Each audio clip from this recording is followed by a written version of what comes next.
Hi, my name is Megan. Thank you for joining me today for my very second YouTube video. Today I'm going to be talking a little bit about a brand new pattern that's just releasing called the Metra Blazer by Love Notions. I'll tell you a little bit about the process I had in making it, the fabric I used, the sizes available, and my thoughts. So if that interests you, stay tuned. This is the Love Notions Metra Blazer, a brand new pattern that's just released. It is designed for knit fabrics, for stable knit fabrics, and it comes with two different views, a shawl collar, like the one that I've made here, or a wider collar. The pattern comes in sizes extra small to 5X, which is a 33-inch bust to a 57.5-inch bust, and has two front options, a standard bust option and a full bust option. So if you typically need to do a full bust adjustment on this pattern, you might not have to. And you'll figure out whether or not you need to by looking at the size chart. You measure your high bust and your full bust, and the difference between those two, the pattern will tell you which version you should use. I made an extra large and I used French terry from Black Rabbit Fabrics in British Columbia. I am very happy with it. So the pattern calls for stable knit fabrics, so anything that doesn't have too much stretch, typically anything that just has a horizontal stretch, about 25%, and no vertical stretch will work. If you have a little bit of vertical stretch, I think it would work too. This one is really comfortable, so it's almost like wearing a sweatshirt, like through the body, but I think it looks pretty professional, pretty sharp. I'm quite pleased with it. I think that this pattern calls for a really nice stable knit fabric. So if you have some beautiful ponte, I don't think you could go wrong with that. A heavier Liverpool, a double knit fabric. I know I've seen some like gorgeous jacquard fabric lately.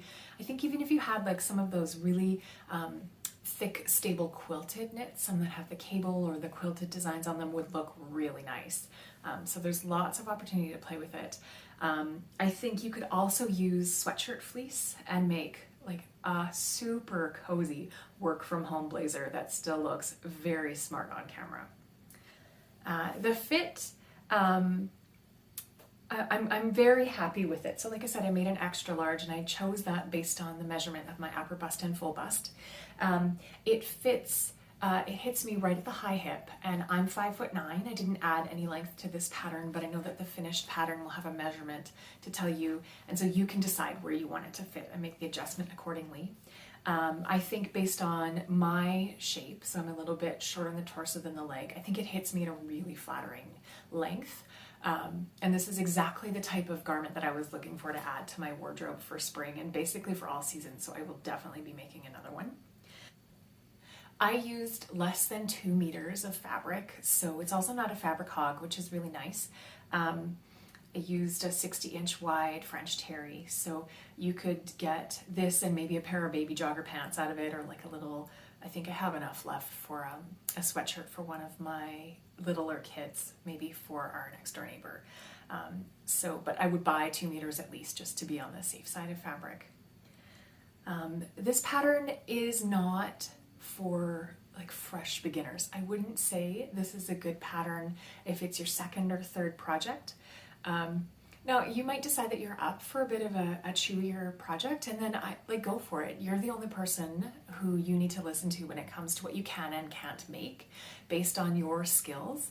I think that there are 3 bits of this pattern that are a little bit trickier that you really need to pay attention. So I would do these parts of the project before you crack into like the second glass of wine, or if you have small people running around or like big people that you live with who want to talk to you while you're trying to sew, I would tell them to go away while you do these parts. And that is the welt pocket, which is a lovely detail, but in order for it to look really good, you have to be really detailed. Like you have to be really specific with the details and do a really good job. I didn't.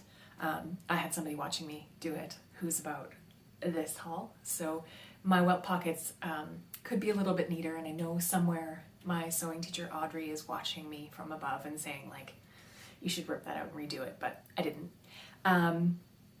Where you attach the collar piece to the back is also a bit tricky. So that part I would read the instructions. I'm pretty sure there's a video in the pattern that gives you an overview I think I would recommend basting it together first, or do 2 of the layers, because there's 3 layers you're putting together at once. So just do 2 layers and then put the 3rd in. Play with it a bit and don't be afraid to rip it out and try again if it doesn't look great or it's not lying flat.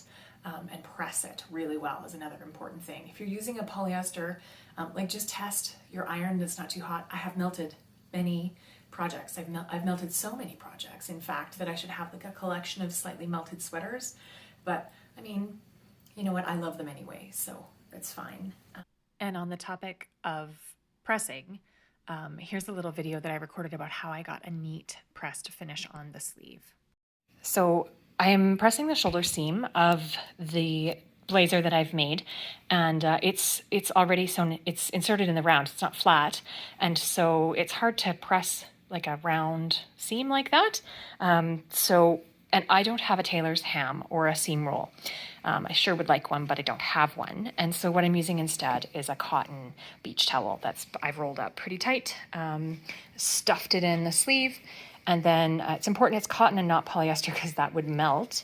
Got my hot steamy iron, and I'm pressing that seam, and it's going to be a really nice finish. And the burrito roll collar method helps you get like a fully enclosed seam on the inside of the garment where the collar attaches to the blazer. And it's such a lovely seam finish, but it also, like, you have to think about it while you do it. The instructions are clear. If you like written instructions, if you use like an illustration or you want a graphic representation, or I think there's a video too. And so either way that you like to learn how to do things, there's an option for you. And once it's so funny because you do the project and you're like, this is, as I was going through it, I'm like, I'm totally doing this wrong. I am totally doing this wrong. I have screwed up this project. And then I turned it inside out. It was like magic. It was like, not only did I not screw it up, like it looks really good. So anyway, trust in yourself in the process and you'll make out just fine.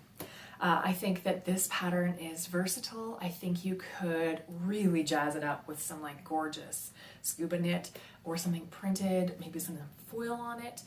Or you could make like a black ponte one and wear it 4 days a week to the office. If you're me, you probably would do that anyway. In my job, when we're working in the office, I often do wear a suit to work. And I think that this garment is polished and professional enough that I would have no problem wearing it to a big important meeting or event that we're doing at work. I think you could also like play maybe with like a stretch leather would be really cool, or like a denim look, like French terry might be really awesome. So there's lots of opportunity. You could embroider on it, like a little bit of embellishment, so you could really make it your own. And really make it fit your style. And so what I'm looking for in a garment is something that I'm going to wear a lot, something that is comfortable and something that is flattering. And in my opinion, the Metra Blazer hits all of those points and hits them out of the park. So I want to thank Tammy and her team for letting me participate in the testing process. I have learned so much from the experiences that I've had testing patterns, and it is one of my favorite things to do. And honestly, like, I'm a massive procrastinator, so having a deadline really, really helps me. I'm thrilled with my blazer. I'm gonna wear it until it falls apart, and then I'm gonna put it back together again. So anyway, if you're looking for a wardrobe staple and a little bit of a sewing challenge that's gonna make you feel really proud of yourself, I would check it out. Have a great day.